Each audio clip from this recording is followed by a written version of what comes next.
सी दिख रही हो। ऑल द बेस्ट भूमि, नहीं बोलते मैं मेरा। अच्छा ही ना, एक बार कांटेक्ट कर लेना चिराग सर को, ठीक है, और कोमल मैम को, ठीक है। Yes ma'am.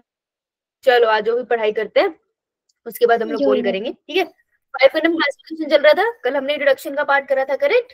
यो यो मैम। आज हम लोग चलेंगे टुवर्ड मोनीरा। ओके, मुनीरा। हम टारगेट अपना उतना ही है, बहुत ज्यादा टारगेट नहीं रखते हम टारगेट उतने रखते हैं जितना अचीव हो, कि हम 2 और 3 मतलब 2 पेजेस आज भी हम एनसीईआरटी के पढ़ने की पूरी कोशिश करेंगे, ठीक है, कि हम साथ में पढ़े उसको, साथ में उसको अंडरस्टैंड करें, क्योंकि NCERT is difficult to understand, right. एक बार तो साथ में पढ़ेंगे। उसके अलावा हम टेबल ऑफ विटेकर को एक बार क्विकली रिवाइज करेंगे और पीवाईक्यूज एंड में लगाएंगे। वही पेपर की वेटेज 3 to 4 क्वेश्चन है, as we have discuss, right. तो फिर को फटाफट से यस्टरडे का एक बार ब्रीफ कर दो, कौन मुझे फटाफट ब्रीफ कराएगा कल हमने क्या पढ़ा था मेनली। देखो जब ब्रीफ करोगे देन यू रियलाइज कि बहुत ज्यादा था भी नहीं। फटाफट से कौन मेरी मदद करेगा, कल हमने क्या पढ़ा था। एक बच्चा तो ब्रीफ करवाएगा मुझे। क्या फायदा आगे पढ़ने का, पीछे का रिवाइज करके नहीं आया तो भूल जाएगा, ये 11th है, ये भूल जाएगी तुम्हें, कोई फायदा नहीं होगा। बताओ कौन है। आरुषि, हाँ बेटा आरुषि बता, कल किस बारे में पढ़ा था हमने। मैम हमने क्लासिफिकेशन के बारे में पढ़ा था, जिसमें सबसे पहले अरिस्टोटल ने शुरुआत की थी। उन्होंने बोला था कि वो प्लांट्स और एनिमल उसमें क्लासिफाइड है अलग अलग, बट उन्होंने किंगडम उसको नाम नहीं दिया था। उसके बाद कैरलस लीनियस आए थे, जिन्होंने किंगडम को इंट्रोड्यूस कराया था, लेकिन उन्होंने भी 2 ही रखे, किंगडम प्लांटे और किंगडम एनिमेलिया। और उन्होंने कुछ पॉइंट उसमें लिए थे, जैसे कि सेल वॉल और total number of locomotion points mode. कितने लिए थे उन्होंने। मैम 5। गुड, हाँ बोल। Cell wall, cell wall, locomotion, hmm mode of nutrition, hmm response to external stimuli hmm और कॉन्ट्रेक्टाइल सिस्टम। वेरी गुड, शाबाश, खुद से बोल रही है, यो मैम। शाबाश, वेरी गुड। पढ़ के आइए, यस मैम। वेरी गुड, शाबाश। फिर उसके बाद हैक्कल आए थे, जिन्होंने प्रोटिस्टा को इंट्रोड्यूस किया था उसमें और ऐड किया था। तो अब हो गया प्लांटी, एनिमेलिया एंड प्रोटिस्टा, शाबाश। फिर उसके बाद कॉपलैंड आए थे, जिन्होंने उसमें मोनेरा को ऐड किया। उन्होंने मोनेरा को ऐड किया, तो अब हो गया मोनेरा, प्रोटिस्टा, प्लांटी, एनिमेलिया। फिर उसके बाद WH विटेकर आए थे, जिन्होंने कौन से, उसमें 1969 और इन्होंने क्या ऐड कर दिया। हाँ सही बोल एल्गी। रही है, नहीं नहीं मैम सही बोल रही थी, बोल। फंजाई। फंजाई, शाबाश, पहले फंजाई बोल रही थी, वो रुक गई, है ना, गुड। उसके बाद मैम इतना ही आता है। बहुत अच्छे से बोला इसने, तालियां बजाओ भाई, वेरी गुड, बहुत अच्छे आयुषी। फिर कार्ल वॉइस आए थे आयुषी, जिन्होंने 6 किंगडम क्लासिफिकेशन दी थी, और उन्होंने कुछ नहीं किया था, मोनीरा को 2 डोमेन में डिवाइड कर दिया था, ठीक है। आर के वाले में आर के बैक्टीरिया को डाल दिया था, यू बैक्टीरिया वाले में सारे एडवांस ट्रू बैक्टीरिया को डाल दिया था, और ये यूकारिया, यूकारिया के अंदर उन्होंने सारे अदर किंगडम्स को फिट कर दिया था, राइट। 3 डोमेन सिस्टम वाला इन्होंने दिया था, तो कार्ल वॉइस के साथ डोमेन सिस्टम याद रखना है, ठीक है, गुड, राइट। उसके अलावा हमने टेबल पढ़ा था अपना, यो यो मैम। थोड़ी देर के बाद दोबारा से टेबल पे आएंगे। अरे डिसएडवांटेज नहीं बताई बेटा, कोई एक बच्चा मुझे डिसएडवांटेज बता दो 2 किंगडम क्लासिफिकेशन की, क्या डिसएडवांटेज थी 3, जिसकी वजह से किंगडम मैम क्लास। हाथ खड़े करने, हाथ खड़े करने, मैम हाथ खड़े करने बेटा। दीक्षा, उन्होंने ये नहीं बताया था कि वो यूनिसेलुलर और मल्टी सेलुलर दोनों को साथ में रखा था, और प्रोकैरियोट्स, यूकैरियोट्स और photosynthetic, non photosynthetic. Yes, unicellular and multicellular का डिफरेंशिएट नहीं किया, prokaryotic cell and eukaryotic cell का डिफरेंशिएट नहीं किया, फोटोसिंथेटिक एंड नॉन फोटोसिंथेटिक का डिफरेंशिएट नहीं किया। किसने बताया ये, दीक्षा। शाबाश, वेरी गुड, ताली हो जाओ,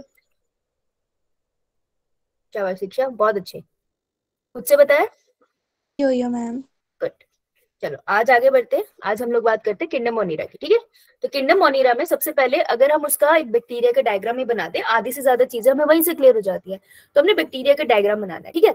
ये बना हुआ डायग्राम है, I will give you 2 minutes, फटाफट से इसको बना लो, फिर मैं आपको एक्सप्लेन करती हूँ नेक्स्ट पेज पे, ठीक है। I will give you 2 minutes, बनाओ। देखो अलग अलग कलर मत यूज करना, सिंपल सा कलर लो, एक पेन उठाओ, उससे 3 डब्बे बना लेना, अंदर वाला डब्बा, बाहर वाला डब्बा, उसके बाहर वाला डब्बा, और फटाफट से डायग्राम बना लो।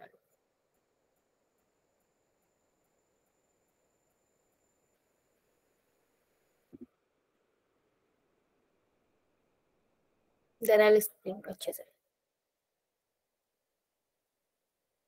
क्योंकि हम क्विक रिवीजन कर रहे हैं ना, तो बहुत लंबा लेक्चर तो मैं इसका दे नहीं सकती, इसलिए फटाफट बना लो।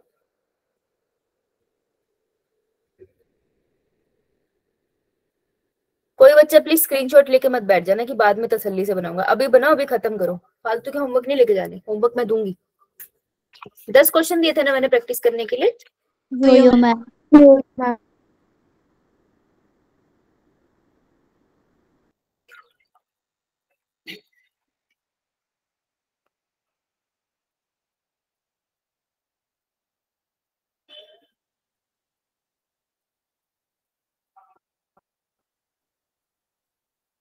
शाबाश शाबाश, बनाओ बनाओ, जितना समझ आ रहा है उतना बनाओ, उसके बाद तो बनाएंगे ना। ये सेल वॉल लिखा है, पॉलीसेकेराइड जो मैंने कल लिखा भी था, peptidoglycan, this is chromatophore, PHOR। 1 and 15 minutes done, 1 and 45 seconds left। एक सेकंड, मैंने ना खुद को दिखना बंद हो गया। हाँ एक सेकंड बेटा, मैंने खुद को दिखना बंद हो गया अभी। एक सेकंड, मैंने खुद को कोच में बनाया, अब कर लो। वो फिर कोई बच्चा बाहर रह जाता, पता नहीं सकते, कर लो कर लो।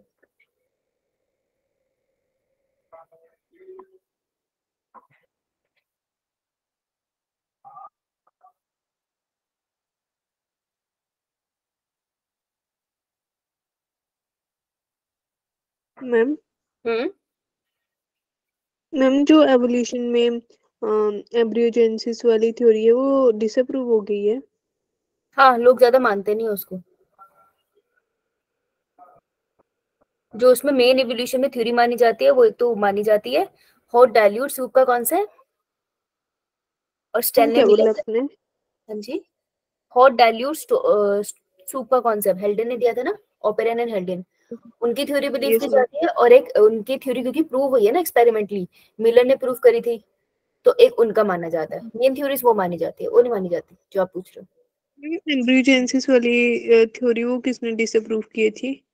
ओवरऑल उसको पर्टिकुलर साइंटिस्ट का नाम नहीं है, क्योंकि हम तब ऐसे लिखते हैं जैसे हमने लिखा था, पाश्चर ने डिसअप्रूव करी है थ्योरी, राइट, लिमार्क की। तो पाश्चर ने अपनी थ्योरी देखी, उनकी डिसअप्रूव की थी, ऐसा नहीं आया था, बट उनकी थ्योरी को डिसअप्रूव कर दिया था इन जनरल सेंस में। तो किसी पर्टिकुलर साइंटिस्ट का नाम उनसे एसोसिएट करके नहीं पढ़ते कि किसने एम्ब्रियोजेनेसिस डिसअप्रूव किया। एनसीईआरटी में दिया हुआ है, किसी किसी बुक में दिया होगा, लेकिन हम उसे पर्टिकुलरली ऐसे पढ़ते नहीं है।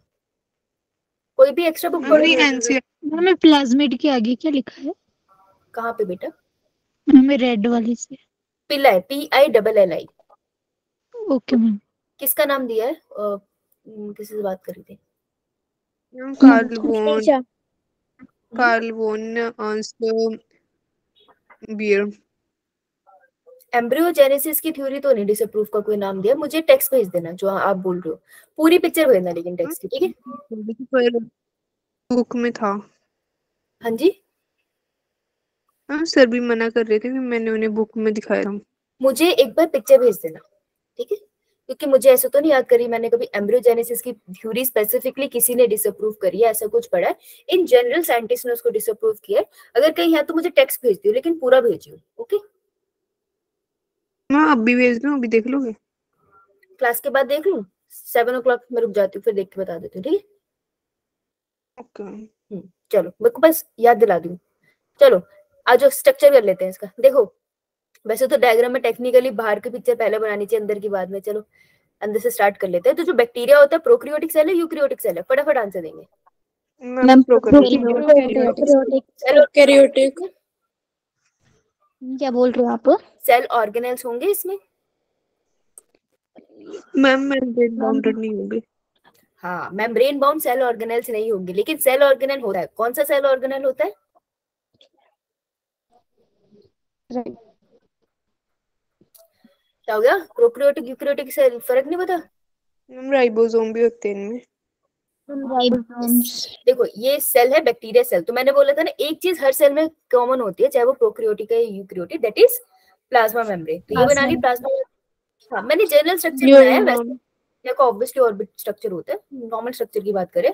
प्लाज्मा मेम्ब्रेन के बाहर, क्योंकि ये प्रोकैरियोटिक सेल है तो इसके पास सेल वॉल थी। Yes ma'am. पीछे जाके देखो इस डब्बे में देख कर बताओ सेल वॉल किससे बनी होती है इसकी? Polysaccharide, that is a sugar. और वो स्पेसिफिक शुगर का नाम क्या है? पेप्टिडोग्लाइकन। पेप्टिडोग्लाइकन किस दो मोनोमर यूनिट से बना है? मैम नैग और नैम। हाँ, नैग जाएगा तो बॉडी को नम कर देगा, नैग और नैम। और होमोपॉलीमर है या हेट्रोपॉलीमर है? हेट्रोपॉलीमर। हेट्रोपॉलीमर है, शाबाश। Yes, good good. हेट्रो, हाँ हेट्रो। तो ये है plasma membrane, the outer most membrane. बहुत सिंपल सा है। Outer most sorry inner most membrane है प्लाज्मा मेम्ब्रेन। उसके बाद आती है आपकी सेल वॉल, जहां पर आपका बेसिकली पेप्टिडोग्लाइकन से बना होगा। फिर हमारे पास आती है बिल्कुल outer most layer which is known as glycocalyx.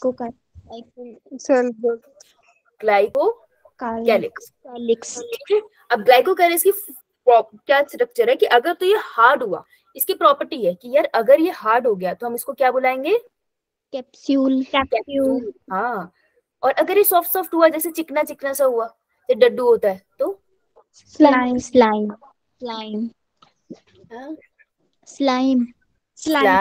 Yes, ठीक है जी।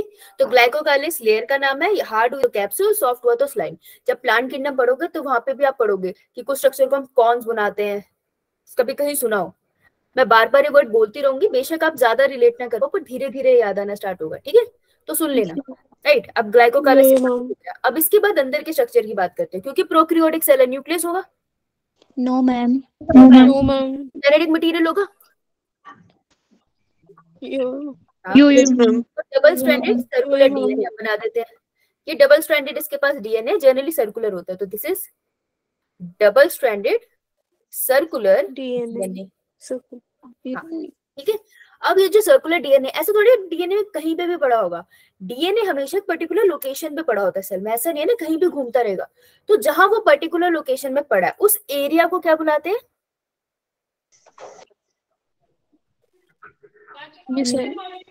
न्यूक्लियोइड।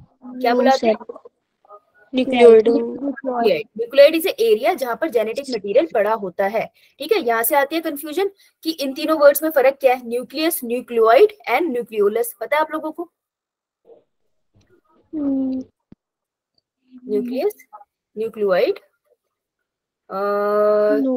न्यूक्लियोलस और न्यूक्लियोप्लाज्म। न्यूक्लियस क्या होता है? It is a double membrane, लिख लो बेटा, डबल मेम्ब्रेन सेल ऑर्गेनेल। ऐसी सेल ऑर्गेनेल है जिसके पास डबल मेम्ब्रेन है, ठीक है? और इसके डबल मेम्ब्रेन में क्या होते हैं? पोर्स होते हैं। इन पोर्स को अपन क्या बुलाते हैं? इन छोटे छोटे छेदों को हम बुलाते हैं न्यूक्लियोपोर।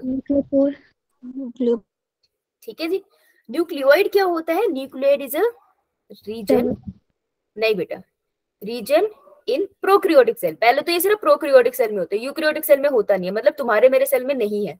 सो it is a region in prokaryotic cell, sorry prokaryotic cell where genetic material is present. ठीक है,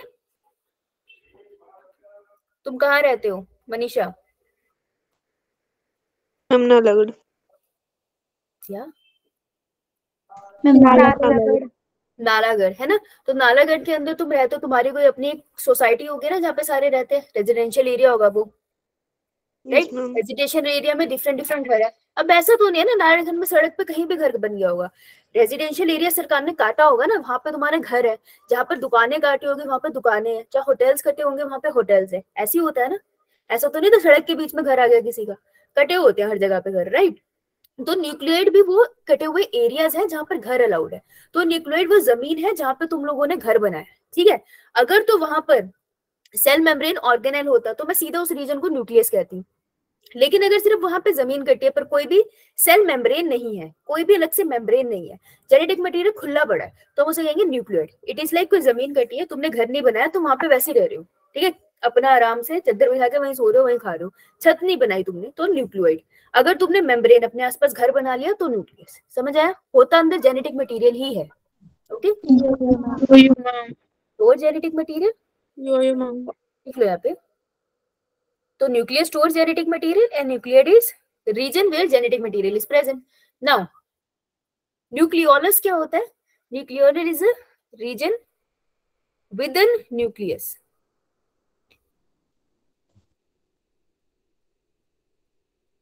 site where ribosome synthesis occur, ठीक है। ये वो जगह है जहां पे राइबोसोम की सिंथेसिस होगी। समझ आया? ठीक है। Last is nucleoplasm. Nucleoplasm is nothing but cytoplasm, और तुम ऐसे कह लो लिक्विड इनसाइड न्यूक्लियस। तो न्यूक्लियस के अंदर का जो लिक्विड होता है उसे न्यूक्लियोप्लाज्म कहते हैं। यानी कि यहाँ पर जो देखो एक सेल है, सेल का साइटोप्लाज्म है, फिर उसमें न्यूक्लियस है, उसके अंदर भी लिक्विड है। तो जो न्यूक्लियस के अंदर लिक्विड है होता वो भी साइटोप्लाज्म ही है, लेकिन उसमें थोड़ी सी चीजें अलग होती है, कुछ एंजाइम्स अलग होते हैं, तो हम उसको न्यूक्लियोप्लाज्म बुलाते हैं। समझिए? ये लिख लिया सबने? तो ये बहुत बेसिक सा फर्क है, लेकिन ये बेसिक सा फर्क नहीं दिमाग में क्लिक होता। तो अब क्लियर है ना सबको? अब तो दिक्कत नहीं होगी हमें। चलो वापस आते हैं, बैक्टीरिया का स्ट्रक्चर कर रहे हैं, हम इसमें फोकस करते हैं। तो न्यूक्लियोइड मिल गया हमें, ठीक है, जेनेटिक मटेरियल बन गया। अब ये जो डीएनए पड़ा होता है ना, देखो डीएनए कॉइल होता है, अपन ने मॉलिक्यूलर बायोलॉजी में पढ़ा है कि डीएनए जो ऐसे घूम घूम के क्रोमोसोम बनाता है, वो किसके आसपास घूम घूम के क्रोमोसोम बनाता है? कौन सा प्रोटीन होते हैं वो? Histone protein. हिस्टोन प्रोटीन में कौन से दो अमीनो एसिड सबसे ज्यादा होते हैं जो से बेसिक बनाते हैं? Lysine and arginine. Very good. तो इसमें हिस्टोन प्रोटीन नहीं होते, लेकिन प्रोटीन इसमें भी होता है। अलग अलग टाइप के प्रोटीन होते हैं, और इन प्रोटीन को हम बुलाते हैं, they have non histone proteins, ठीक है। इसमें भी नॉन हिस्टोन प्रोटीन होते हैं, राइट। अब इसके अलावा जो राइबोसोम होते हैं वो कौन से एस वाले होते हैं? 70S ribosomes. जब हम लोग सेल पढ़ेंगे तो आप ज्यादा ऑर्गेनेल्स के बारे में ज्यादा डिटेल में पढ़ोगे, दोबारा से ये स्ट्रक्चर करोगे। अभी के लिए यहाँ पे जितनी इंपॉर्टेंट है उतना करेंगे कि 70S राइबोसोम जब ट्रांसक्रिप्शन करते हैं, बेटा ट्रांसक्रिप्शन का मतलब क्या बन रहा है? डीएनए से आरएनए। डीएनए से आरएनए, और आरएनए से जो प्रोटीन बनता है उस प्रोसेस को क्या बुलाते हैं? ट्रांसलेशन में क्या होता है? एक एमआरएनए का स्ट्रैंड होता है, मैंने एमआरएनए, और हमारे एमआरएनए पे एक राइबोसोम लगता है, लेकिन इनके एमआरएनए पे ना बहुत सारे राइबोसोम एक ही बार में लग जाते हैं। देख रहे हो? तो जब राइबोसोम की चेन लग जाती है तो राइबोसोम की चेन को अपन बुलाते हैं पॉलीराइबोसोम। Very good. अरे पता तुम्हें, शाबाश, बहुत अच्छा। तो हम बोलेंगे पॉलीराइबोसोम्स, ठीक है। इसके पास कुछ ऐसे स्ट्रक्चर्स होते हैं जहां पे क्लोरोफिल फिल होके पड़ा होता है, क्लोरोप्लास्ट एंड क्लोरोफिल, ठीक है। तो जो क्लोरोफिल फिल होके पड़ा हुआ है जिस रीजन पे, उस रीजन को हम क्या बुलाते हैं? जो क्लोरोफिल है वो कलर देता है प्लांट को, कलर रिस्पॉन्सिबल है, तो इसको हम बुलाएंगे क्रोमैटोफोर। इसके पास क्या होता है? हैव क्लोरोफिल, ठीक है जी। अब देखो प्लाज्मा, अब इसके पास ना बहुत सारे फंक्शन है, इसको भी तो रेस्पिरेशन करना है ना। अगर ये इसको ऑक्सीजन की जरूरत है, कार्बन डाइऑक्साइड रिलीज करनी है, इसको भी वेस्ट मटेरियल निकालना है, डीएनए रेप्लिकेशन इसको भी करनी है, राइट। तो इसको सिग्नलिंग का बहुत कुछ चाहिए, लेकिन इसकी बॉडी बहुत सिंपल है, ऑर्गेनल्स है नहीं ना इसके पास, माइटोकॉन्ड्रिया है नहीं इसके पास एनर्जी बनाने के लिए, एटीपी के लिए माइटोकॉन्ड्रिया की बहुत जरूरत होती है। तो इसकी जिंदगी में बहुत सारे दुख है, तो उन दुखों को दूर करने के लिए इसकी जो प्लाज्मा मेम्ब्रेन होती है ना, ध्यान से सुनना, प्लाज्मा मेम्ब्रेन अंदर की तरफ ऐसे फोल्डिंग कर देती है, दिख रही है, और एक चेम्बर बनाती है। यस तो बड़ा अच्छा चैम्बर है, इसका नाम क्या है? मेसोसोम। मेसोसोम। यो मैम। मेसोसोम क्या करता है? बहुत सारे फंक्शन करता है। जैसे इस सेल को कब डिवाइड होना है, ये मेसोसोम डिसाइड करेगा। ये इसलिए हमेशा जो इसका डीएनए होता है ना, मेसोसोम के बहुत पास प्रेजेंट होता है, दूर नहीं होता। ठीक है। इस सेल को रेस्पिरेशन में मदद करता है, इस सेल की सेक्सुअल रिप्रोडक्शन तक में मदद करता है। तो mesosome is a very important structure. Clear? यो अब अगर इसको चलना है बैक्टीरिया को, तो कौन मदद करेगा? Cillian flagella and flagella. Flagella. Plasma membrane की एक्सटेंशन है flagella for the locomotion. Yo ma'am. Cilia क्या करता है? देखो, मुझे चलना है ना, तो मेरी टांगे मदद करेगी।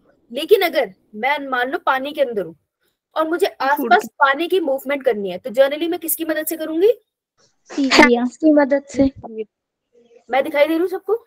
यो मैम। सबने पिनअप कर रखा है? तो अगर मैं तो अगर मुझे चलना है एक जगह से दूसरी जगह, तो मैं अपने टांगों की मदद लूंगी, वो हो गए मेरे फ्लैजिला। लेकिन अगर मुझे अपने आसपास चीजों को इधर उधर करना है, जैसे मुझे पकड़ के तुम दोनों को एक जगह से दूसरी जगह करना है, एक बुक को उठा के इधर से उधर रखना है, तब मैं किसका यूज करूंगी? हैंड्स।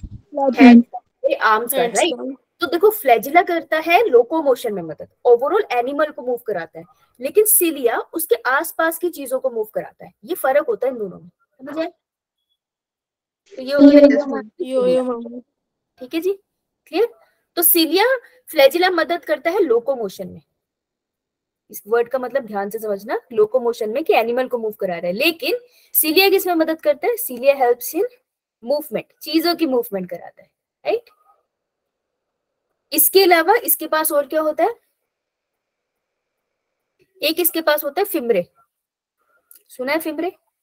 यो मैम। क्या करते हैं फिमरे? Food capture. किसी भी अटैक सकते हैं को अटैक, मतलब अगर कोई अटैक को पकड़ने के लिए हेल्प करेंगे। यस, अटैचमेंट में। जैसे कोई बैक्टीरिया है तुम्हारी बॉडी में एंटर करके तुम्हारे सेल के साथ अटैच होता है, तभी तो उसे इन्फेक्ट करता है। अटैच कैसे होता है? उसके सरफेस पे होगा ना उसके, ये फिमरे होते हैं जो इसको अटैचमेंट में मदद करते हैं। तो किसी भी सेल पे जाके अटैच हो रहा है, किसी भी चीज से अटैच हो रहा है, फिमराई की मदद से हो रहा है। ठीक है? यो मैम। डायसिस, पाइलस और पिल्लाई। पिल्लाई क्या करते हैं? पिल्लाई सेक्सुअल रिप्रोडक्शन में मदद करते हैं। सेक्सुअल रिप्रोडक्शन इनका थोड़ा क्रिएटिव होता है, उसके बारे में पढ़ेंगे, पर पिल्लाई मदद करते हैं। तो सबसे बेसिक क्वेश्चन आ जाता है कि इन चारों में से सेक्सुअल रिप्रोडक्शन में कौन मदद करता है? That would be Pillai. Cilia flagella का हम डिटेल में स्ट्रक्चर पढ़ते हैं बहुत अच्छे से, वहीं पे हम फिमरा पिल्लाई का भी स्ट्रक्चर वैसे पढ़ लेते हैं इन सेल वाले, राइट?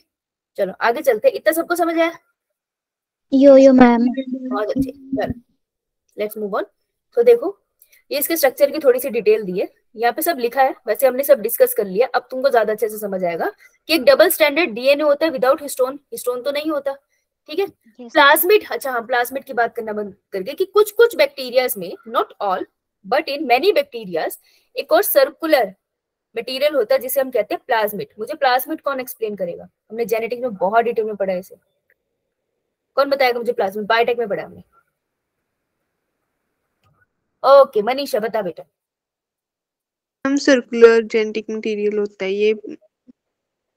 हाँ, सर्कुलर जेनेटिक मटेरियल होता है। क्या ये बहुत इसेंशियल है? इसके बिना बैक्टीरिया जी पाएगा? Yes ma'am. बिल्कुल जी पाएगा। क्यों जी पाएगा? क्योंकि इसके पास नॉन इसेंशियल जीन होते हैं। ऐसे जीन है जो बैक्टीरिया को सुपर पावर दे रहे हैं, राइट? जैसे एंटीबायोटिक रेजिस्टेंस। लेकिन ऐसा नहीं, इसके बिना जी नहीं पाएगा। नॉर्मल कंडीशन में तो जी लेगा ना। सो it is an extra chromosomal material, it has non essential gene. तो सबसे इंपॉर्टेंट क्वेश्चन जो इसमें आ सकता है दैट, क्या बैक्टीरिया इसके बिना जी सकता है?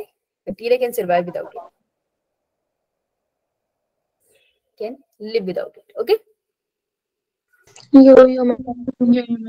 इसके बाद क्रोमैटोफोर्स होते हैं जिसमें क्लोरोफिल होता है, इनके बाद मेसोसोम होते हैं, पॉलीराइबोसोम्स होते हैं। क्लियर है आप सभी को? यो मैम। टर्म्स आती है, ये टर्म ना बार बार जब हम और आगे पढ़ते जाएंगे तो हमें बार बार कहीं कहीं पे एरोबिक एंड एनारोबिक बैक्टीरिया आएंगे। एक्चुअली मोनिरा ना, यहाँ तुम इतनी डिटेल में एग्जांपल्स नहीं पढ़ते, तुम यहाँ जर्नल फीचर पढ़ते हो। एग्जांपल पढ़ते हो जब तुम नाइट्रोजन साइकिल पढ़ोगे, ठीक है? जब तुम कोई भी डिजीज के बारे में पढ़ोगे, तब तुम बैक्टीरिया के बारे में ज्यादा पढ़ोगे। तो तुम्हें नॉर्मल टर्म्स यहाँ बता रहे हैं कि रेस्पिरेशन वो कैसे करता है। रेस्पिरेशन का सिंपली मीनिंग होता है एक तरह से, what is the respiration? Break down of, मतलब मैम ये ब्रेक डाउन करता है breakdown of food. Food. Technically that is cellular respiration. ठीक है, process of Process of intake of oxygen. cells। Respiration दो में डिवाइड होती है। अगर मैं बिल्कुल डिटेल में जाऊं, एक रेस्पिरेशन जो आप बोल रहे हो ना, that is breathing, intake of oxygen and removal of carbon dioxide. ठीक है, वो ब्रीदिंग है, यस मैम। रेस्पिरेशन नहीं है। वो पूरा प्रोसेस, अंदर ऑक्सीजन गई, फिर मेरे टिश्यू तक गई, टिश्यू से कार्बन डाइऑक्साइड ली, फिर वापस आई, फिर बाहर निकली, पूरी साइकिल को रेस्पिरेशन कहते हैं। वो वैसे ब्रीदिंग है जो तुमने बोला। रेस्पिरेशन एक तो गैसेस का, ऑक्सीजन का और कार्बन डाइऑक्साइड का लेन देन होता है, और दूसरा अगर मैं सेलुलर रेस्पिरेशन बोलूंगी तो उसका मतलब होता है खाने को तोड़ना। अब खाने को तोड़ा ऑक्सीजन की प्रेजेंस में या ऑक्सीजन की एब्सेंस में, उस पे टर्म आते हैं। तो ये वैसे बात सेलुलर रेस्पिरेशन की कर रहे हैं। तो रेस्पिरेशन दो टाइप की होती है, एक ऑक्सीजन की प्रेजेंस में, तो उसको बुलाते हैं एरोबिक। Aerobic. एनारोबिक का मतलब है कैपिटल ए का मतलब एब्सेंट, तो ऑक्सीजन एब्सेंट। अब इसके साथ दो टर्म है। अगर तुम्हें बोल दिया तुम्हारे स्कूल वालों ने कि तुमको प्री बोर्ड देने हैं जनवरी में, क्या तुम उससे बच सकते हो? No ma'am. देने पड़ेंगे। No ma'am. तो जो काम है, जो ऑर्डर तुमको मानना ही पड़ेगा। हम कहते हैं ना, you have to oblige to that thing, है ना। ऑब्लाइज मतलब यू हैव टू, मानना पड़ेगा।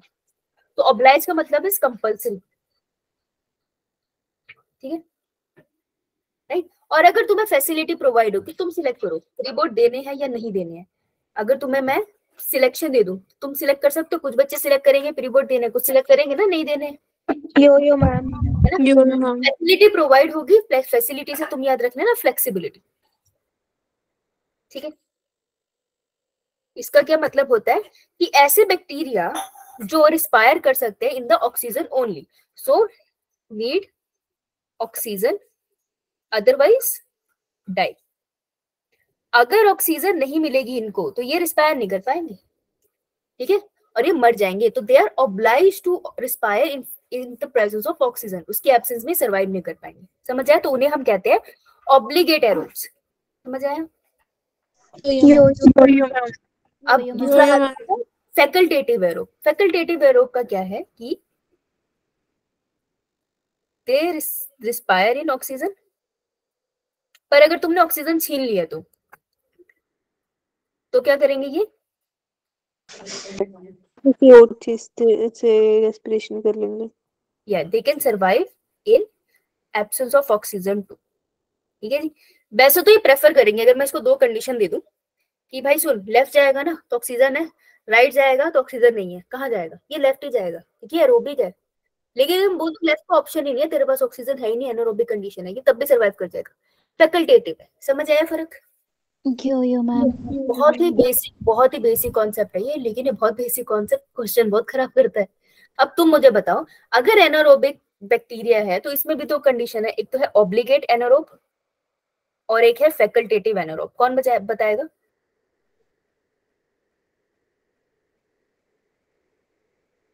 कौन बताएगा? कोशिश क्या करो। देखो, गलत आंसर का कुछ नहीं होता, लेकिन कोशिश नहीं करते हो ना, इसका मतलब you are not using your brain. फिर कोई फायदा नहीं है किसी ट्यूशन का या स्कूल का, कंपटीशन नहीं निकलते ऐसे, दिमाग लगाना पड़ता है। तनिष्क, अरे तनिष्क बताओ बेटा। मैम मतलब कि ना ये जो है बिना ऑक्सीजन के ही जिएगा, अगर इसको ये ऑक्सीजन वाली जगह पे डाल दिया जाए तो ये मर जाएगा। कौन सा, ऑब्लिगेट obligate वाला या anaerobe? Facultative? Obligate anaerobe. Very good, शाबाश, ताली बजाओ भाई, वेरी गुड। बहादुर बच्चा, पहली बारी में हाथ खड़ा कर दिया उसने। Yes, can survive in absence of oxygen. ठीक है, ऑक्सीजन मिलते ही मर जाएगा। ठीक है, फैकल्टेटिव एनारोब क्या होगा तनिष्क? मैम ये अगर ऑक्सीजन मिल जाएगी तब भी जी लेगा, अगर नहीं मिलेगी तब भी जी लेगा। But can survive in presence of O2। Facultative anaerobe क्या सिलेक्ट करना चाहेगा तनिष्क? अगर मैं उसको ऑक्सीजन वाला मीडियम भी दूं और ना ऑक्सीजन वाला मीडियम भी दूं, वो वैसे क्या प्रेफर करेगा? Absence of oxygen. Absence of oxygen. Very good, शाबाश। चल लिख लिया सबने? यो तनिष्क तुमने पहली बार माइक ऑन करके आंसर दिया ना? है ना, वेरी गुड, शाबाश, गुड यार। ओके चलो, एक और कॉन्सेप्ट है, छोटू सा ये न्यूट्रिशन, परेशान नहीं होना, इतना हरा वर्ड देखती, ठीक है, अभी एक्सप्लेन कर रही हूँ, अभी समझ में आ जाएगा, परेशान नहीं होना किसी ने। देखो न्यूट्रिशन की हम लोग बात करते हैं ना, तो आपको पता है सबसे ज्यादा वास्ट तरीके का न्यूट्रिशन खाने का तरीका कौन शो कर रहा था? मोनेरा। मोनेरा, है ना। तो सिर्फ इसका चार्ट है जो थोड़ा बड़ा बनेगा, बाकियों का चार्ट इतना बड़ा नहीं बनेगा। तो बहुत छोटे छोटे टर्म है, क्योंकि ये कॉन्सेप्ट ना ये आपको ऐसे नहीं पूछेगा नहीं, ठीक है, लेकिन ये जब आपको नाइट्रोजन फिक्सेशन पूछेगा और आपको फोटोसिंथेसिस वाले चैप्टर में green sulphur purple sulphur bacteria आएगा, तब ये बहुत तंग करते हैं, समझ नहीं आते कि बैक्टीरिया दिखता कैसे है, ग्रीन कलर का है या सल्फर कलर का है, ये कलर कौन सा है, तो उसको यहाँ पर एक्सप्लेन कर देते हैं ताकि आगे जाके दिक्कत ना हो। ठीक है, एक्सप्लेन कर दूं? बहुत सिंपल है, जितना मैं बोलूं उतना ध्यान देना, परेशान नहीं होना इससे, और बहुत ज्यादा मत पढ़ने बैठ जाना, इतना काफी है, नहीं पहले समझ लेना, उसके बाद चलो जितना मर्जी पढ़ो। है पहला है फोटो लिथो ऑटोट्रॉफ। फोटो का मतलब है इन the presence of sunlight. Litho का मतलब है रेड से रॉक्स, रॉक्स या अर्थ क्रस्ट कह लो, ठीक है, अर्थ के क्रस्ट में तुमको मिल जाएंगे, ऊपर की लेयर में पत्थरों के ऊपर सनलाइट से खाना लेते हैं और बनाते हैं अपना खाना, ठीक है, ऑटोट्रॉफ से खाना बनाएंगे अपना, क्लियर है इतनी सी बात? यो मैम। सनलाइट लेते हैं, लेकिन फोटोसिंथेसिस करने के लिए किन किन चीजों की जरूरत होती है? तो फोटोसिंथेसिस किन किन चीजों की जरूरत होती है? सनलाइट की। सनलाइट की, सनलाइट, वाटर, हाँ, और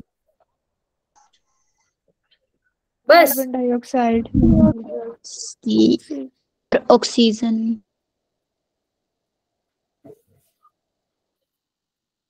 ऑक्सीजन, बेटा फोटोसिंथेसिस के लिए ऑक्सीजन की जरूरत है, प्लांट तो हमें ऑक्सीजन दे रहा था, क्या बात हो गई?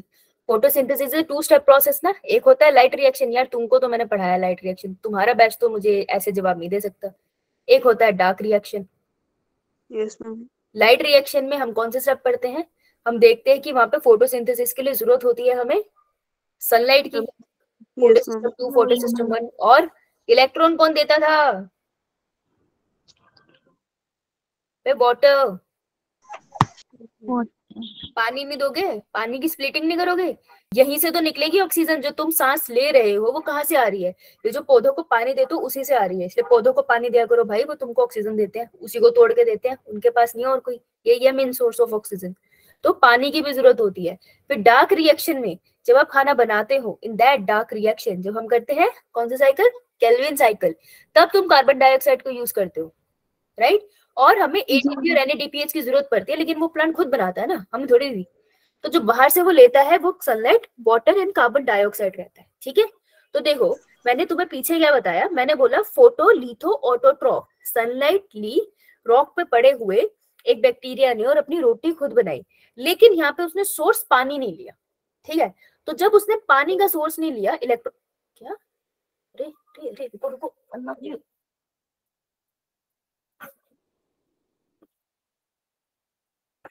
क्या हो गया, बताओ, चार्जिंग पे लगा रखा था मैंने, कम बगैर हट गया। तो उसने पानी का सोर्स नहीं लिया, अगर पानी उसने नहीं लिया तो इलेक्ट्रॉन कहाँ से लेगा, उसको कुछ तो चाहिए होगा ना। देखो बिना इस इलेक्ट्रॉन के जब ये पानी टूटता है ना, तो पानी से निकलते हैं हाइड्रोजन आयन, प्लस इलेक्ट्रॉन निकलते हैं, प्लस ऑक्सीजन निकलती है, अब ऑक्सीजन ले लेते हैं और इलेक्ट्रॉन प्लांट ले लेता है अपना लाइट रिएक्शन करने के लिए, इसके बिना प्रोसेस नहीं हो सकता, दिस इज वेरी इंपॉर्टेंट, और हाइड्रोजन आगे यूज हो जाता है एटीपी बनाने के लिए, राइट, तो this is very important step. लेकिन अगर पानी नहीं है तो पानी की जगह H2S छोड़ दो, तुम H2S तोड़ोगे, ऑक्सीजन रिलीज नहीं होगा, रिलीज होगा सल्फर, ठीक है, ये फर्क होता है बैक्टीरिया में, तो वो बेशक खाना सनलाइट से लेकर बना रहा है लेकिन हमारी कोई मदद नहीं करता है, ठीक है। तो जब वो सनलाइट यूज करते हैं लेकिन पानी की जगह H2S यूज करते हैं, तो हम उसे कहते हैं फोटो लिथो ऑटोट्रॉफ्स बुलाते हैं। अब ऐसे दो बैक्टीरिया के नाम है पर्पल सल्फर एंड ऑटोट्रॉफ्स। तो अब देखो पर्पल उसका कलर है, उसके पिगमेंट्स की डिटेल में तुमको नहीं जाना, पर्पल और ग्रीन उसका कलर है, सल्फर हम इसलिए लगाते हैं क्योंकि इट रिलीजेस सल्फर। तो जब भी तुम बैक्टीरिया के दो नाम देखते हो ना, तुम्हें फोटोसिंथेसिस के चैप्टर में देखते हो, तो पढ़ेंगे तो तुम देखोगे भी, तो पर्पल सल्फर से मतलब है पर्पल उसका कलर है भाई, सल्फर वो रिलीज करता है, समझ आए? Second category photoorganoheterotroph. देखो हेट्रोट्रॉफ में एक्चुअली खाना तो ये अपना खुद बना रहा है, लेकिन इट इज नॉट यूजिंग, जब भी हम प्लांट की बात करते हैं तो प्लांट क्या करता है, इनऑर्गेनिक चीजें यूज करके ऑर्गेनिक मटेरियल बनाता है। देखो ऑर्गेनिक का मतलब है something that is coming from living. Bio में मतलब सिंपल है, थिंग्स कमिंग फ्रॉम लिविंग।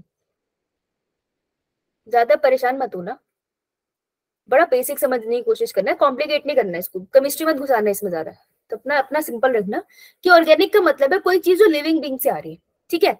जो प्लांट्स होते हैं सिर्फ उन्हीं के पास एक कैपेबिलिटी होती है कि वो इनऑर्गेनिक मटेरियल लेते हैं। ये सारा का सारा जो तुमने नीचे पढ़ा है ना, वाटर, कार्बन डाइऑक्साइड, ये सब इनऑर्गेनिक है, वो इनऑर्गेनिक को लेके कन्वर्ट कर देते हैं ऑर्गेनिक में।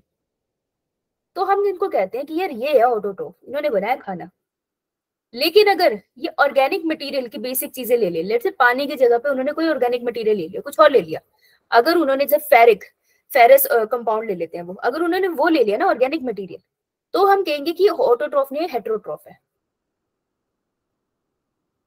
अगर अभी भी कंफ्यूज हो तो ज्यादा ना परेशान हो, इसको सिंपली यहाँ कर लेना कि फोटो ऑर्गेनो हेट्रोट्रॉफिक वो वाले बैक्टीरियाज होते हैं जो H2S नहीं यूज करते, सल्फर की जगह कोई और चीज यूज कर लेती है रेदर देन वाटर। ना पानी यूज करते हैं ना H2S यूज करते हैं, इसलिए हम इनको लेट्स से पर्पल कलर का बैक्टीरिया लेकिन सल्फर रिलीज नहीं कर रहा तो नॉन सल्फर कहते हैं। तो बस इतना नाम याद कर लो, तुम्हारे लिए इतना बहुत है, इससे ज्यादा नीट पूछेगा नहीं, बस तुमको मतलब पता होना चाहिए। क्लियर, इतना समझ आया? Next is chemosynthetic autotroph. Chemosynthetic autotroph वो जो केमिकल एनर्जी लेते हैं, केमिकल एनर्जी यानी सनलाइट नहीं ले रहे ना, की बॉडी में केमिकल रिएक्शन होते हैं उसी से वो एनर्जी लेते हैं। आपने केमिस्ट्री में पढ़ा होगा ना कि सबस्ट्रेट रिएक्ट करके प्रोडक्ट बनते हैं और वो कुछ एनर्जी रिलीज करते हैं। वो जो एनर्जी रिलीज कर रहे हैं ना प्लांट, वही एनर्जी लेके अपना खाना बना रहा है, उसको हम कहते हैं केमोसिंथेटिक ऑटोट्रोफ। Clear ma'am? ऐसे bacteria hydrogen bacteria and nitrifying bacteria. Nitrifying bacteria अगर थोड़ी सी नाइट्रोजन साइकिल याद है तो आपको याद होगा कि वो क्या करते हैं, N2 को कन्वर्ट करते हैं पहले NO2 में फिर NO3 में, इसे हम कहते हैं नाइट्रेट, उसे हम कहते हैं नाइट्राइट। फिर ये प्लांट यूज कर लेता है, थोड़ा थोड़ा याद होगा, चलो हमने साथ नहीं पढ़ा तो मैं कह नहीं सकती तुम्हें पता या नहीं, लेकिन ये होता है कीमोसिंथेटिक ऑटोट्रोफ। जब हम नाइट्रोजन साइकिल पढ़ेंगे तब उसको वहां पे ऐड कर लेंगे, ठीक है। लास्ट इज कीमो ऑर्गेनिक हेट्रोट्रोफ, जो केमिकल एनर्जी से किसी ऑर्गेनिक मटेरियल यूज करके खाना बना रहे हैं। Those are saprophytic. सेप्रोफिटिक वही जो खाने पे थूक के उसको बाहर डाइजेस्ट करके पी लेते हैं। पैरासिटिक जो पैरासाइट की तरह लग जाते हैं। एंड सिम्बायोटिक, सिम्बायोटिक एसोसिएशन आपने सुनी होगी, बैक्टीरिया की सिम्बायोटिक एसोसिएशंस लग जाती है बहुत जगहों पे, राइट। तो ये मेजॉरिटी ऑफ जो बैक्टीरिया आपको मिलेंगे वो ये वाले बहुत मिलते हैं, कीमो ऑर्गेनो हेट्रोट्रोफ, ये सबसे ज्यादा मिलते हैं। ओके, डेड और डिकेइंग ऑर्गेनिक मैटर पे भी ये वाले लगते हैं, राइट। क्योंकि देखो ऑर्गेनिक मटेरियल से खाना ले रहे हैं ना, तो डेड बॉडीज ऑर्गेनिक मटेरियल, उससे अपना खाना खींच लेते हैं। ओके, तो हम जो डिकम्पोजर में पढ़ते हैं वो ये वाले बैक्टीरिया है। ऑलराइट, परेशान तो नहीं हो गए ज्यादा? No ma'am. ठीक है, चलो नेक्स्ट इज लास्ट पार्ट है, ये कराऊंगी फिर क्वेश्चंस करेंगे। Okay, last is sexual reproduction इनमें कैसे होती है, राइट। तो मुझे लगता है हम एनसीईआरटी इसमें ज्यादा कर पाएंगे, एनसीईआरटी फिर कल पढ़ते हैं। ओके, हम एक्चुअली 11th अभी पहली बार चालू कर रहे हैं ना, तो थोड़ा थोड़ा इसको टाइम लगेगा बेस बनने में। फिर जैसे हमारे ये बेसिक चैप्टर निकल जाएगा ना, उसके बाद ये बहुत स्पीड में भागेगा। जब ह्यूमन रिप्रोडक्शन आएगा ना, ह्यूमन वाला पार्ट फिजियोलॉजी, तो स्पीड में भागेगा। तो अभी थोड़ा स्लो चलेगा, तो हैव पेशेंस, राइट। क्लास मत स्किप करना, ओके। अभी टाइम लगेगा 1-2 चैप्टर में, उसके बाद तुम्हारा फ्लो बैठेगा, तो क्लास स्किप मत करना, अदरवाइज समझ नहीं आएगा। ओके, ये करते हैं सेक्सुअल रिप्रोडक्शन। क्या ये गमीट बनाते हैं? No ma'am. सेक्सुअल रिप्रोडक्शन हमने पहला चैप्टर तो पढ़ा था 12th में, हमने तो वही पढ़ दिया था कि यार जो सेक्सुअल रिप्रोडक्शन होते हैं भाई, उसके 3 फेजेस होते हैं। एक होता है प्री रिप्रोडक्टिव। प्री रिप्रोडक्टिव में क्या क्या चीजें होती है? फॉर्मेशन ऑफ गैमेट्स, गैमेट बनता है और गैमेट ट्रांसफर भी होता है बेटे। Yes ma'am, pollination. हाँ, राइट। ह्यूमन के केस में या एनिमल के केस में अलग हो जाएगा। उसके बाद आता है रिप्रोडक्टिव। रिप्रोडक्टिव फेज की खासियत गैमेट फ्यूज, इसे हम कहते हैं फर्टिलाइजेशन। Yes, ma'am. और प्लांट में उसी प्रोसेस को हम कहते हैं और लास्ट स्टेप होता है हमारा post reproductive post reproduction, post reproductive event, जिसके भी ये बात भी करी थी एम्ब्रियोजेनेसिस, है ना, वही पूछ रहे हैं ना एम्ब्रियोजेनेसिस की थ्योरी डिस्कार्ड हुई है या नहीं, एम्ब्रियोजेनेसिस, राइट। अब बैक्टीरिया में ना भाई गैमेट फॉर्म दिख रहे हैं, ना गैमेट ट्रांसफर हमको सही से दिखाई दे रहा है, ना हमको फर्टिलाइजेशन दिख रही है, फिर भी हम कहते हैं सेक्सुअल रिप्रोडक्शन कर रहा है। क्यों? क्योंकि result of sexual reproduction is what? Organism नया बनना, and the main thing is it causes variation, variation लाता है ना ऑर्गेनिज्म में, वेरिएशन बैक्टीरिया की रिप्रोडक्शन से भी आ रही है, इसलिए हम कह रहे हैं इट शोज सेक्सुअल रिप्रोडक्शन। समझ आया? तो हम कह सकते हैं ये ट्रू सेक्सुअल रिप्रोडक्शन शो नहीं करता, तो इसलिए हम वर्ड यूज करते हैं पैरासेक्सुअल। पैरासेक्सुअल का मतलब है कि ट्रू सेक्सुअल रिप्रोडक्शन नहीं शो करता, but it does show variation. Okay, show variation in genetic material, और अपने को यही चाहिए था। ठीक है, अब 3 स्टेप है, एक होता है ट्रांसफॉर्मेशन, दूसरा होता है कॉन्जुगेशन, तीसरा होता है ट्रांसडक्शन। ट्रांसफॉर्मेशन वही एक्सपेरिमेंट है जो ग्रिफिथ ने किया था, उन्होंने इसको डिस्कवर किया था। ठीक है, तो पहला ट्रांसफॉर्मेशन, दूसरा है कॉन्जुगेशन, लेडरबर्ग एंड टेटम ने दिया था, ट्रांसडक्शन जिंडर और लेडरबर्ग ने दिया, तो दोनों में लेडरबर्ग तो आई गया। ठीक है, दूसरा तुम थोड़ा तुक्का मार सकते हो, तो मेन इंपॉर्टेंट तो इनके नाम ही है, लेकिन थोड़ा बेसिक इसके बारे में पढ़ ले एक बार। अगर तुमको ग्रिफिथ का एक्सपेरिमेंट याद है, ग्रिफिथ के एक्सपेरिमेंट ने क्या चीज बताई थी आपको? जेनेटिक मटेरियल मैम ये जो आरएनए और डीएनए होता है वो जेनेटिक मटेरियल दूसरों में ट्रांसफर। ग्रिफिथ ने तो डीएनए डिस्कवर ही नहीं किया, को पता ही नहीं था डीएनए है। मैम उसने एक बैक्टीरिया लिया था, उससे पता कि माइस वाला पता है? बैक्टीरिया वाला था। मैम स्पेक्टो वो निमोनिया वाला स्ट्रेप्टोकोकस, मैम बैक्टीरिया लिया था एक स्ट्रेप्टोकोकस को निमोनिया सब है ये, लेकिन ग्रिफिथ ने कभी डीएनए का नाम जिक्र करा? उन्होंने क्या वर्ड लिया था? मैम मैम समथिंग, उन्होंने कहा था ट्रांसफॉर्मिंग प्रिंसिपल।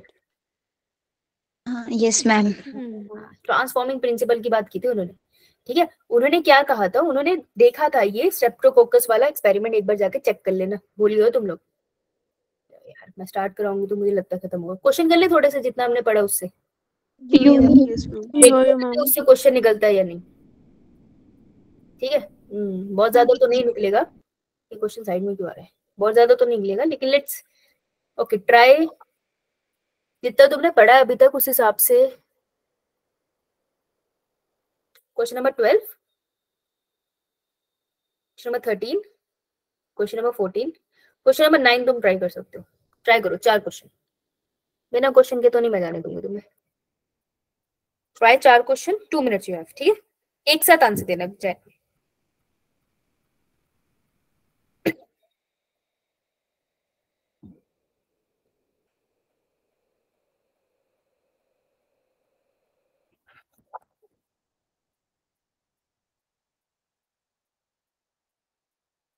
जितना आता है उतना दो, ध्यान से क्वेश्चन पढ़ो। तुमने ये टर्म्स ना इकोलॉजी में पढ़ी है, बेशक यहाँ पर अभी तक हम नहीं पढ़े इसे, लेकिन इकोलॉजी में तुमने पढ़ा है ये टर्म्स, हेलोफिल्स, मिथेनोजेंस,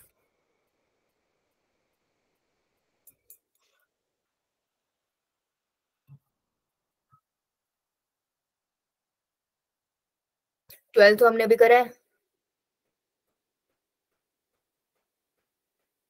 क्वेश्चन नंबर 13 ए सेक्सुअल रिप्रोडक्शन के साथ था, चलो वो मैं तुम्हें करा देती हूँ अभी। मिथेनोजेंस तुमने करा है, क्योंकि हमने करा था गोबर गैस प्लांट, वहां पढ़ा है तुमने मिथेनोजेंस, तो तुम्हें वो तो आता है ना। तो देखो कभी कभी इधर उधर से चैप्टर कंपेयर होके आते हैं। गुड विशाल,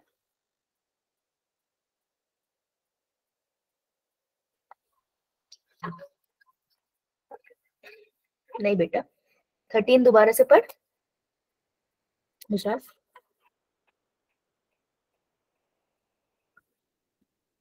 तो ये देख के मुझे लगता है तुम चीटिंग करते हो एक दूसरे की, सबकी कॉमन मिस्टेक आती है ना जब, तब लगता है मेरे को चीटिंग हो रही। नहीं ना प्रीत,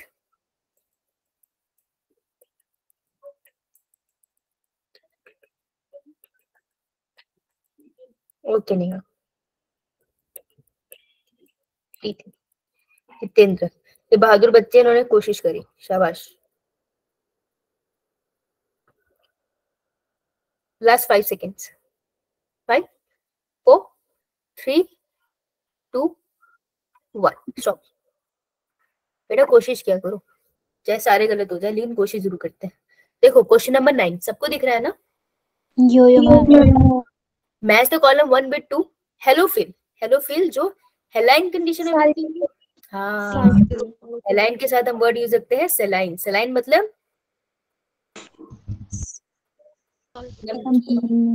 साल्टी।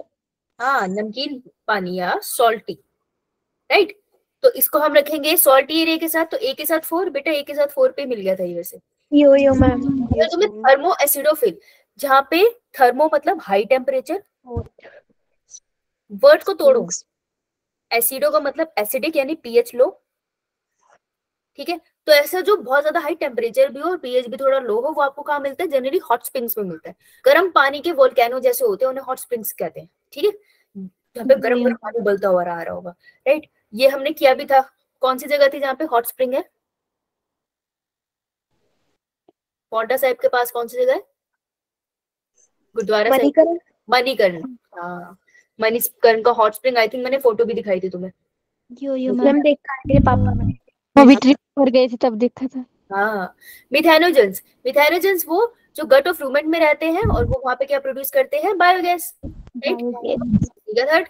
और साइनोबैक्टीरिया एक्वेटिक एनवायरनमेंट में रहते हैं, तो यहाँ से लग ही जाता है अगर ना भी क्या होता है, राइट। तो आंसर वुड बी ए, ठीक है जी। वर्ड को तोड़ने की कोशिश किया करो।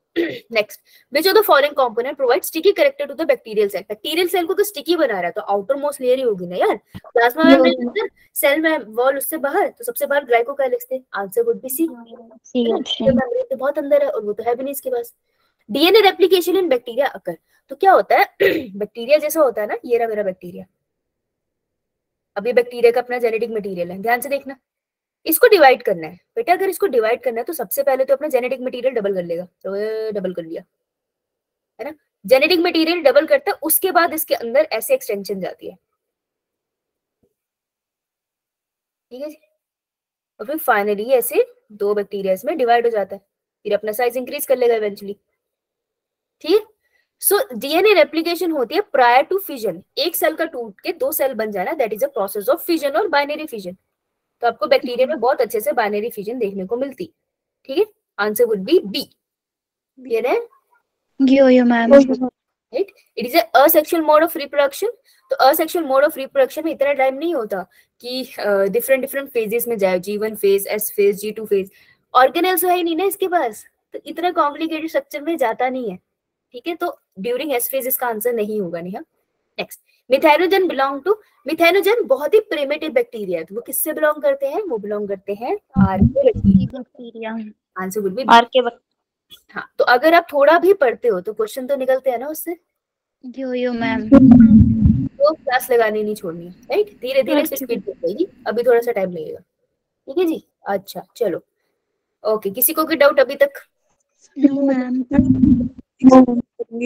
तो फिर एक बार पोल कर ले। यो मैम। पोल रन करते हैं। हाँ मनीषा भेज दे, मैम मैंने मैं भेज देख दिया लेती है। हूँ। पोल रन कर रही हूँ मैं, आंसर दो, तब तक मैं मनीषा का डाउट देख लेती हूँ।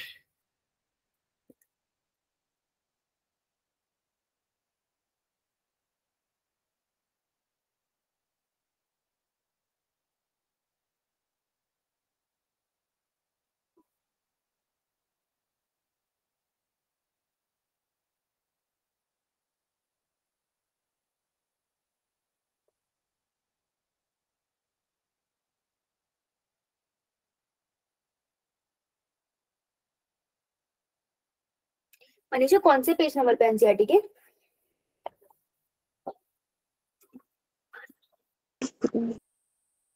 पेज नंबर कौन सा है? ये है, चली गई मैम है। है। 129। हाँ 129 नहीं है, पुरानी है। मैम पता नहीं। अरे तेरी बुक तुझे पता नहीं बच्ची। मैम ली तो नहीं थी, पर इसमें कुछ बोल रहे कि ये पुरानी है और इसमें दोनों है। हेडिंग क्या है? What are the evidences for evolution? Yes ma'am, उसका जो सेकंड वाला पैरा है जहाँ पे एम्ब्रियोजेंसी स्टार्ट हुआ है, embryological वाला। देखिए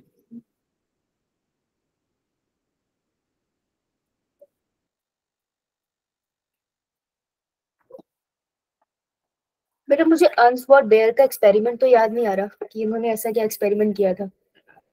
नहीं तो अगर नाम पढ़ते तो मुझे कुछ तो दिमाग में आता। दैट मीन मैंने बहुत टाइम से नहीं पढ़ा, तो मुझे फिर एक्सपेरिमेंट पढ़ के बताने दो, ठीक है? क्योंकि मुझे एक्सपेरिमेंट याद नहीं आ रहा मैं क्या बोली। जो तुम बोल रहे हो टेक्स्ट के हिसाब से तो सही है, लेकिन मैंने इसका एक्सपेरिमेंट पढ़ा नहीं है एंड आई डोंट थिंक तुम्हें भी पढ़ाया है, क्योंकि मैंने भी नहीं पढ़ाया है वैसे। तो मैं ये पढ़ के बता सकती हूँ। मैंने सर को बताया था ना ये क्लास में, तो उन्होंने बोला था कि जो एम्ब्रियोलॉजिकल इसकी तो कि डिसअप्रूव हुई है, ये तो मैंने सुना नहीं है। तो उन्होंने बोला था कि उनकी बुक में भी नहीं था ये वाला जो पैरा है, उनकी बुक में ये वाली लाइंस नहीं थी। तो उन्होंने जो उनकी हेल्प बुक थी उस पर भी पढ़ा था, तो उन्होंने बोला था कि जो कार्ल बियर वाला है उन्होंने पहले दिया था और हैक्कल है इसने बाद में दिया था, तो ऐसे डिसप्रूव नहीं हो सकता। तो पता नहीं, मेरी बुक में भी वैसे ये दिख नहीं रहा, लेकिन मैं इतनी जल्दी तो नहीं बता पाऊंगी। तो मैं इसको एक बार अपनी जो ग्रेजुएशन की बुक है उसमें देख लेती हूँ, क्योंकि उसमें हमारे पास एक्चुअली टेक्स्ट ज्यादा होता है ना, एनसीईआरटी तो लिमिटेड है। तो एक बार मैं उसमें बॉन बेयर का, क्योंकि साइंटिस्ट का नाम है, इन्होंने किया तो होगा कोई एक्सपेरिमेंट, तो एक बार मैं वो पढ़ के बता देती हूँ, ठीक है? मुझे एक बार पूरा पढ़ना पड़ेगा ये, राइट ना, कोई कंफ्यूजन ना रहे। चेक कर लेते हैं। डिसअप्रूव तो डेफिनेटली किसी ने किया ही था, लेकिन मैंने कभी स्पेसिफिकली साइंटिस्ट का नाम मैंने भी नहीं पढ़ा, तो तुमने मुझे अभी बोला है कि ऐसा कहीं लिखा है, ठीक है? तो पढ़ के देख लेते, कोई बात नहीं। बहुत सारे साइंटिस्ट है ना, एकदम से क्लिक नहीं हो रहा मेरे दिमाग में कोई एक्सपेरिमेंट बेयर का, ठीक? मेरे को कल याद दिला दियो एक बार कि अब मैंने बताना था तुम्हें, ओके? ओके चलो, सो क्वेश्चन 10 कर लेते हो तुम लोग, है? मैम। ये क्वेश्चन तुम करके भी आए थे, नहीं? सही है, ठीक है। 10 क्वेश्चन ही दूंगी मैं तुम्हें मोनेरा। क्या बताओ, कोई डाउट मोनेरा में? चलो फिर एक बार दोबारा से रिकैप कर ले। मैम। तो अभी तक हमने इस चैप्टर में क्या पढ़ा? इस चैप्टर में हमने सबसे पहले जब कल पढ़े थे तो हम लोगों ने कितने साइंटिस्ट पढ़े थे? Number of scientist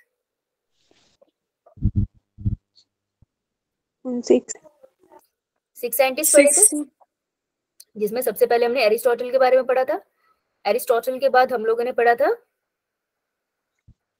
Karl Linnaeus. उसके बाद हमने पढ़ा था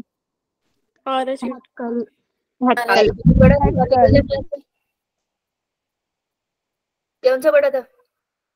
हैक्कल के बाद कहाँ पर गए थे हम? कॉपर। और उसके बाद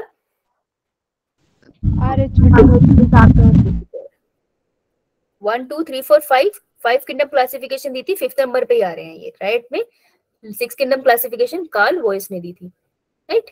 यो ma'am. Very good, very good. उसके बाद हम लोग आगे बढ़ते हैं। उसके बाद हम लोग बात करते हैं कि यार मोनेरा की बात कर लेते हैं। तो मोनेरा के केस में हमने बैक्टीरिया का सरफेस पढ़ा। बैक्टीरिया में जो आउटर मोस्ट लेयर होती है उसका नाम ग्लाइकोकेलिक्स। हार्ड होगी तो क्या बुलाऊंगी? मैम क्या क्वेश्चन था? हार्ड होगी तो क्या बुलाऊंगी? ग्लाइकोकेलिक्स। कैप्सूल। क्या बोल रहे हो? स्लाइम। अगर मैं बोल दूं कि वो कौन सी प्लाज्मा मेम्ब्रेन की इंटरनल इन्वेजिनेशन है जिससे एक स्ट्रक्चर बनता है जो सेक्सुअल रिप्रोडक्शन में काम करता है, डीएनए रेप्लिकेशन में मदद करता है, उस स्ट्रक्चर का नाम क्या है? मीसोसोम।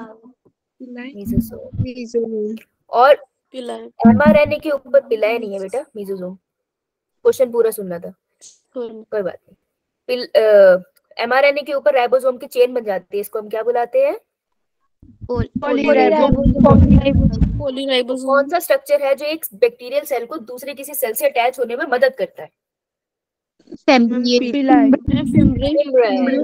यस, मेसोसोम करता है हेल्प सेक्सुअल रिप्रोडक्शन में। बेटा रिप्रोडक्शन में जो जेनेटिक मटेरियल का ब्रेकडाउन होता है उसमें वो मदद करता है, तो हम कहते हैं कि रिप्रोडक्शन में भी ये मदद करता है। अगर वो कोई स्ट्रक्चर बोलेंगे सेक्सुअल रिप्रोडक्शन में एफ प्लाज्मिड बनाने के जो काम आता है, दैट वुड बी पिलाए, ठीक है? आपने क्वेश्चन में ये बोला था ना इंटरनल इन्वेजिनेशन है, तो आपने वो सुना नहीं उस टाइम, इसलिए कंफ्यूजन है ना। लोकोमोशन में कौन मदद करता है? फ्लैजिला, फिलामेंट लिख रही हूं मैं, फ्लैजिला। और चीजों को आसपास, हाँ मैम स्क्रीन शो ही नहीं हो रही। अरे यार बोला क्यों तुमने? अब हो रही है? हमें लगा ऐसे ही पढ़ा रहे हैं। अरे यार मैं यहाँ लिख रही हूँ। और आसपास की चीजों को मूव करने में कौन मदद करता है? सीलिया सीलिया। शाबाश शाबाश। Cilia. What is nucleoid? reason where nucleus to that we are आवाज से बैठ रही, रुको मैं तुमको न्यूक्लियर दिखाई देती हूँ।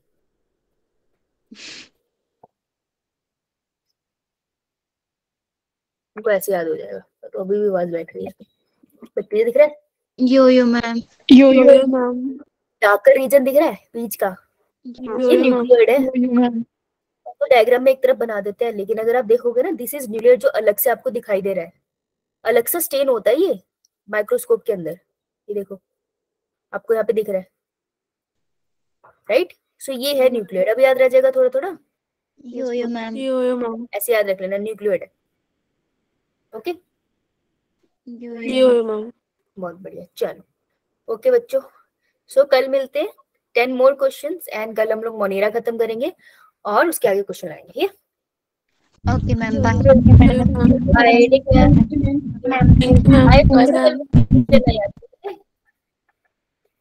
Bye bye, thank you. Bye ma'am.